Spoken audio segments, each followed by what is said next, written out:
What's up, everybody? Welcome back to the channel. Welcome to a new video. Today we're going to cover a topic I already covered, which is air offs, the equipment, the setup, the process.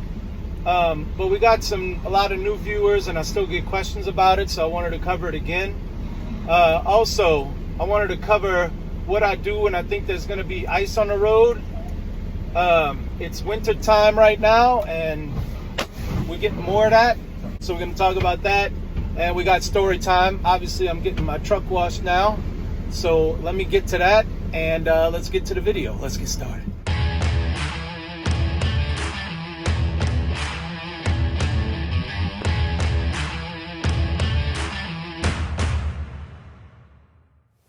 Here's the setup. Here's my air compressor, and we have the switch on compressor because we're not pumping off, we're airing off. Now I like to go up to about 20 psi. It was only at 15 right there because we had been waiting and I just wanted to get it started. Hook your crow's foot up to the air compressor. That's that blue hose, okay? Now the other end of the blue hose goes to the top of the trailer. There's another crow's foot and a ball valve. When you open that, air will flow into the trailer. Listen close, you can hear it. You kind of hear air going in there. Now we're building up air pressure inside of the tank. My dome lid is sealed up tight. Okay, you turn that handle right there and then crank this handle. What that does is open the belly valve or the internal valve. That's just a valve that's inside of the tank. Once the internal valve is open, product can flow to the external valve, and you open that. When that valve is open, now product is flowing to your hose. And if you look at my hose setup, that valve that's pointing down, that's just like a bleeder valve, just in case there's any reason you need to bleed product off of the line of pressure or whatever. That's what that's there for, okay? Now you got your 3-inch hose that goes from your trailer to the customer's line, and they have their own ball valve. Once that's open, product is flowing into their tank. Now I got to get some straps. They make Velcro straps that go around those cam lock ears. Those don't vibrate, so it's not like those ears are going to open, but I need to get some straps. Maybe the safety guy has some that I can have. Anyway, let's look inside the truck. You turn your PTO on. Truck's in neutral, brakes are set. Then you turn your cruise control on and you use the accelerate switch to throttle your engine up to about 1200 RPM. Now, while I'm doing that, periodically I check my other gauges like my coolant and my oil pressure. I want to make sure that all of my gauges are looking good while I'm doing this air off so that there's no engine problems. Okay, the setup with the ice thing is I had stopped for the night, and that night a winter storm was going to pass through the area I was driving through the next morning. Remember, I get started at 3 a.m. The storm had passed, but it left cold temperatures behind, and I know it rained the day before. So that's a perfect setup for ice, right? So this video is going to be what I look for when I think the conditions are right for ice to be on the road. But if I know ice is on the road, I'm not driving on it. But this is just if I think there might be some, because we can't just sit around and wait till it's 70 degrees, right? We got to make deliveries. So eventually you got to get on the road. Okay, so that's the setup, and here we go with the ice part. So what do I do when I know that those conditions are present? Number one, check the app. Most states have a road conditions app. So I checked and it said clear. That doesn't mean it's clear, it just means the app says it's clear. So what is the next thing I do? I hit the road and I'm looking out for signs that says slick spots or icy conditions present or whatever. And if I'm not seeing those signs, I feel a little bit better. So then what's the next thing I look out for? Glare, right? If there's ice on the road, my headlights will create glare. Street lights, oncoming traffic lights, all of that would create glare on the ice. So I don't see any of that. So now I'm feeling a lot better. We passed 3 out of 3 tests. What's the next test? Funny enough, I look for spun out cars in the neutral ground or on the shoulder. I haven't seen any cars or trucks spun out. And believe me, when there's icy roads, you will see that. So good. Now we passed 4 tests. Now you know when it's slick, the rule is no cruise control and no Jake brake, right? Well, I'm 99% confident that it's fine. So what I'll do is turn the Jake brake on, make sure nobody's behind me. Everything looks good. With low RPM. Let off the throttle and let the Jake brake kick in at low RPM and watch my trailer.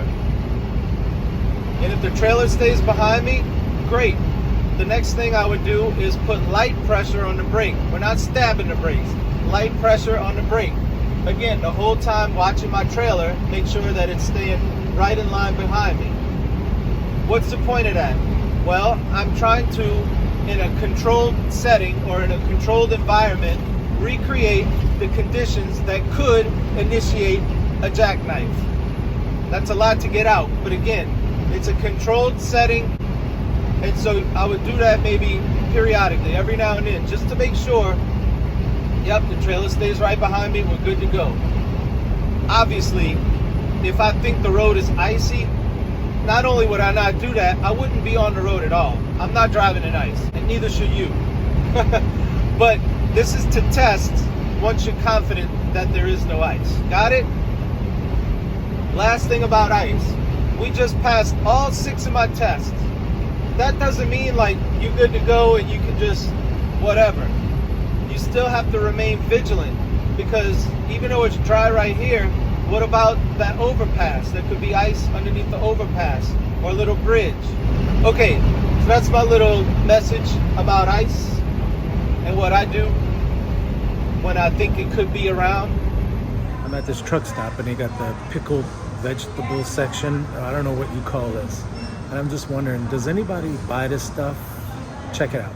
Look, spicy garlic dill pickles, spicy pickled okra, pickled quail eggs, dill pickles, pickled garlic, pickled okra, pickled jalapeno eggs.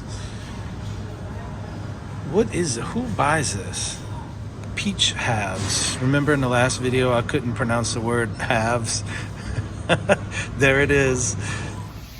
Looks like they're finishing up with the trailer ahead of me, so it's time for me to go, and a perfect time to end this video. For those of you not sticking around for story time, then I want to thank you for watching right now, and I hope you watch the next one, and I hope you enjoyed this one. For those of you sticking around for story time, let's do story time. Seeing those pickled vegetables in the store made me think about this story. This would have been about 2005, 2006. I was a plumber and I was on call one night. And I had to go out to this guy's house. He was like a middle-aged, single guy, glasses. He kind of reminded me, y'all ever saw that movie Office Space? Remember Milton, the guy that mumbles with the stapler? Kind of reminded me of him a little bit. And his house is a little unkempt, would you say, untidy maybe, pets. I'm trying to paint a picture because it's important to the story. Okay, I go in. Hey, what's going on? My sewer line stopped up. I can't flush the toilet.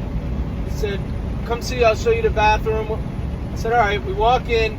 In his bathtub is about 10 Winn-Dixie bags with knots tied in the top. Winn-Dixie bag, a plastic grocery bag. And I'll leave it to your imagination as to what was in these bags. Remember, he can't flush the toilet. Well, he's kind of embarrassed and feels like he needs to address the situation. He's like, oh man, I haven't been able to... We don't need to talk about it. I get it, man. But he felt that he had to say something. So, actually my question to him would have been, why are you keeping this in the house? Why don't you go put this in the backyard, bury it or something? Why is it in the house? Okay, anyway, you might be asking, Jay, what's this got to do with pickled vegetables? Well, I finished the job and he was very satisfied with my work. And he goes, hey, come in and sit down and fill out your invoice.